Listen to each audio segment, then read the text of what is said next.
Você já se sentiu incompreendido? Já tentou fazer o certo e mesmo assim foi criticado, zombado ou deixado de lado? Todos nós já passamos por momentos assim, em casa, na escola, até entre amigos. Mas ninguém viveu isso de forma tão profunda quanto Jesus. Na história dessa semana, vemos Jesus diante de um tribunal injusto. Mentiras são ditas, vozes se levantam, corações se fecham. Ele poderia se defender, afinal, tinha razão, mas escolheu o silêncio. Um silêncio que não nasce do medo, mas do amor. Enquanto o mundo gritava, crucifica, ele pensava em mim e em você. Cada palavra não dita, cada lágrima contida era parte de um plano maior, de nos resgatar. Julgamento legal é o tema da lição dessa semana. Hoje vamos voltar com aquela cena e ver como tudo aconteceu. O julgamento de quem escolheu amar até o fim. Eu sou o Matheus Diniz. E eu sou Neila Oliveira. E você está no canal LaMed, onde você estuda a Bíblia de um jeito diferenciado. E aí, você já se engajou na nossa campanha para chegarmos na marca de 12.500 inscritos? A gente conta com você. Manda para quem ainda não é inscrito. Se você é professor, compartilha com seus adolescentes e fala para eles se inscreverem. O assunto da lição está demais. Então, também não se esqueça de vir para o nosso site, onde toda semana você pode ler um artigo e também temos um guia de estudo para PGs ou até mesmo para a sua classe. E agora sim, vamos para o vídeo. O tempo passado no Getsêmani foi decisivo. Depois de orar em profunda angústia e não receber o apoio dos discípulos, Jesus se levantou. A decisão estava tomada. Lá vinha a multidão, tochas nas mãos, corações endurecidos e à frente, Judas. Nenhum traço da recente agonia era visível quando Jesus deu um passo à frente para encontrar com seu traidor. O anjo enviado do céu colocou-se entre ele e a multidão. De repente, uma luz sobrenatural iluminou o rosto do Salvador. Imagine a cena. Na presença daquela glória divina, as pessoas recuaram, cambaleantes. Até Judas caiu por terra. Mas então, o anjo se retirou e a luz se apagou. O caminho da cruz estava aberto. Jesus poderia ter escapado. Tinha poder para isso, mas escolheu permanecer. Enquanto os soldados e sacerdotes se reagrupavam, ele ainda pensava nos discípulos. Deixem que eles se vão. Mesmo naquela situação, ainda cuidava dos outros. E então veio Judas. Com um gesto de falsa amizade, aproximou-se e beijou o mestre, várias vezes, como quem quer disfarçar a traição. Jesus olhou para ele e perguntou: Judas, com um beijo você está traindo o filho do homem? Essas palavras poderiam ter despertado sua consciência, mas o coração de Judas já estava fechado. As mãos de Jesus foram amarradas, as mãos que tantas vezes tinham curado. Os discípulos esperaram que ele reagisse, que se libertassem com o poder. Mas isso não aconteceu. Pedro, impetuoso, não suportou essa cena. Puxou a espada e feriu o cerco do sumo sacerdote. Mas Jesus estendeu suas mãos, tocou o ferido e o curou. Mesmo sendo preso, ele curou. Mesmo sendo traído, ele amou. Os discípulos ficaram em choque.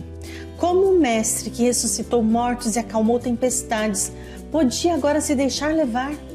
Mas era assim que o plano do amor se cumpria. O Filho de Deus estava sendo tratado como o pior dos criminosos. Os sacerdotes haviam se unido à polícia do templo para prender Jesus. Não queriam perder tempo. Desde a prisão, começaram a agir com pressa, tomando decisões que contrariavam as próprias leis judaicas. Já passava da meia-noite quando Jesus foi levado ao palácio de Anás, o ex-sumo sacerdote. Ele era o líder influente da família sacerdotal e, por respeito à sua idade e experiência, ainda era reconhecido pelo povo como uma espécie de sumo sacerdote honorário. Temiam que Caifás, menos experiente, não conseguisse conduzir o processo da forma que desejavam. Por isso, contavam com a astúcia e a sutileza de Anás para encontrar uma maneira de condenar Cristo. Você pode se perguntar, o poder religioso tinha autoridade para condenar alguém à morte? Não. Pelas leis romanas, o Sinédrio poderia apenas interrogar o prisioneiro e emitir uma sentença simbólica, que precisava ser confirmada então pelas autoridades romanas. Por isso, eles precisavam formular as acusações que parecessem graves, tanto para os judeus quanto para os romanos. E aqui está uma informação interessante. Não eram poucos os sacerdotes e líderes religiosos que se convenceram dos ensinamentos de Cristo. José de Arimateia e Nicodemos não foram convocados para esse julgamento, mas havia outros que talvez ousassem falar em favor da justiça. O julgamento devia unir o Sinédrio contra Cristo. Os sacerdotes queriam estabelecer duas acusações. Se pudessem provar que Jesus era um blasfemador, os judeus o condenariam. Se pudessem culpá-lo de haver enfraquecido os regulamentos de Roma, sua condenação estaria garantida pelos romanos. Enquanto a noite avançava, Jesus foi levado da casa de Anás para o palácio de Caifás, o sumo sacerdote em exercício. Lá já estavam reunidos os principais sacerdotes, os anciãos e os escribas, homens que deveriam representar a justiça de Deus, mas que agora tramavam a condenação do Filho de Deus. O julgamento aconteceu às pressas, às escondidas, sob a escuridão da madrugada. Segundo a própria lei judaica, julgamentos não poderiam ocorrer à noite, nem em dias de festa. Mas, quando o coração está decidido a condenar, a verdade deixa de importar. Os líderes começaram a ouvir testemunhas, mas os relatos se contradiziam. Ninguém conseguia apresentar uma acusação coerente. Mesmo assim, eles insistiam. Procuravam qualquer palavra, qualquer frase que pudessem distorcer. Então, Caifás fez a pergunta decisiva: você é o Cristo, o Filho do Deus bendito? Jesus poderia permanecer em silêncio, mas naquele momento ele falou, com serenidade e autoridade: eu sou. E vocês verão o Filho do Homem assentado à direita do Poderoso e vindo às nuvens do céu. Aquelas palavras ecoaram pelo salão. Caifás rasgou as suas vestes e gritou: blasfêmia! Que necessidade temos de mais testemunhas? E ali, em meio a gritos e falsas acusações, o Cordeiro de Deus foi condenado. O mesmo Jesus que curou enfermos, alimentou multidões e ressuscitou mortos, agora era tratado como um inimigo perigoso. Enquanto isso, do lado de fora, Pedro observava tudo de longe. 3 vezes negou conhecer o Mestre. E quando o galo cantou, seus olhos se encontraram com os de Jesus. Aquele olhar não era de reprovação, era de amor. Um amor que ainda o chamava de volta. Quando o dia amanheceu, os sacerdotes levaram Jesus a Pilatos. Tinham conseguido o que queriam, uma sentença religiosa. Agora buscavam uma sentença política. Mas mesmo ali, diante do poder de Roma, Jesus continuaria sendo o mesmo. Silencioso, sereno e fiel ao propósito de salvar. O dia havia amanhecido em Jerusalém. O povo começava a se agitar, sem imaginar que naquele mesmo dia o autor da vida seria condenado à morte. Os sacerdotes levaram Jesus até o pretório, a sede do governo romano. Pilatos, o governador, era um homem frio, acostumado a lidar com revoltas e acusações. Mas havia algo diferente naquele prisioneiro. Havia dignidade, havia paz. Pilatos olhou para Jesus e perguntou: você é o rei dos judeus? Jesus respondeu: o meu reino não é deste mundo. Aquelas palavras confundiram Pilatos. Ele não via ameaça política ali, e apenas um homem calmo, em silêncio, diante do ódio. Voltando-se para os líderes religiosos, Pilatos declarou: não encontro culpa alguma neste homem. Mas eles insistiam. Acusavam Jesus de provocar o povo, de se autoproclamar rei, de colocar-se acima de César.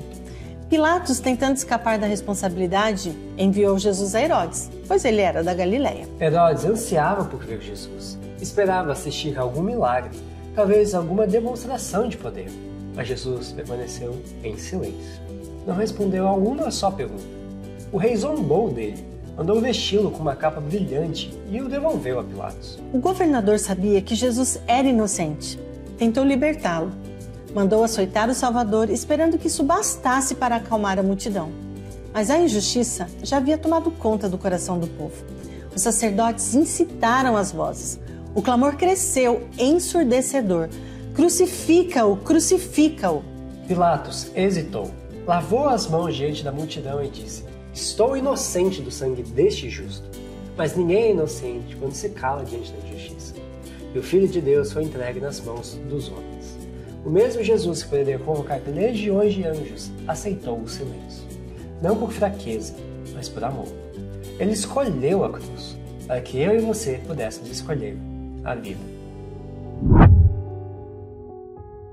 Enquanto Jesus era julgado, cada pessoa reagia de um jeito. Judas, tomado pelo remorso, percebeu tarde demais o que havia feito.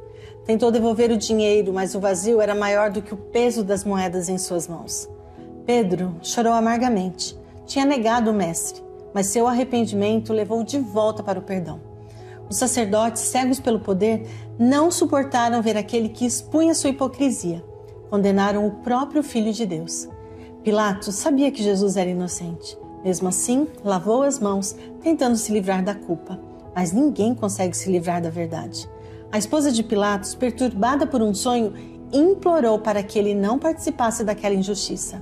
Ela ouviu o sussurro do Espírito, mas ele preferiu ouvir a voz da multidão. Herodes zombou, riu, fez pouco caso, como quem brinca com o sagrado. E a multidão, aquela mesma que aplaudia os milagres de Jesus, agora gritava: crucificam! Todos escolheram um lado naquele tribunal. E nós? A cena do julgamento continua ecoando hoje.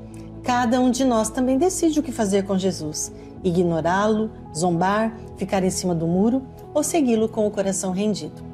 Este texto diz o que acontecerá quando Jesus voltar. Os sacerdotes e líderes religiosos verão novamente a cena do tribunal. Cada incidente ali ocorrido aparecerá como em letras de fogo. Então os que rogaram que o sangue dele caia sobre nós e sobre nossos filhos receberão a resposta para a sua petição. Em terrível agonia e horror, eles clamarão às rochas e montanhas: caiam sobre nós. As palavras ditas, as escolhas feitas, tudo será lembrado. Mas há uma diferença. Quem escolhe Jesus hoje não enfrentará esse dia com medo, e sim com gratidão. Porque o sangue que a multidão rejeitou é o mesmo sangue que hoje pode nos salvar. E agora chegou o momento dos abraços. E nós vamos começar com a base Unidos por Um, da Igreja Central da cidade de Zé Doca, no Maranhão. Para a base Adoles e Deus, do distrito de Nova Marabá, da cidade de Marabá, Maranhão. Base Anjos, da cidade de Cândido Sales, Bahia. Para os adolescentes do distrito de Alenquer, no Pará. Base Unidos pela Força de Cristo, UFC, da Igreja de Cambéua, da cidade de Igarapé-Miri, Pará.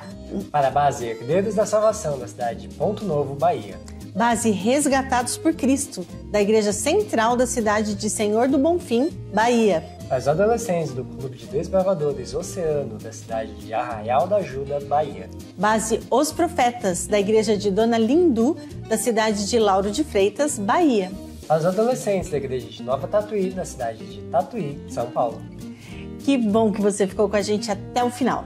Essa história ainda tem muitos detalhes importantes para a gente estudar e refletir. Continue com a gente e não se esqueça de apoiar este ministério, deixando o seu like, o seu comentário e compartilhando com quem você ama. Eu te vejo no próximo vídeo. Tchau, tchau. Tchau!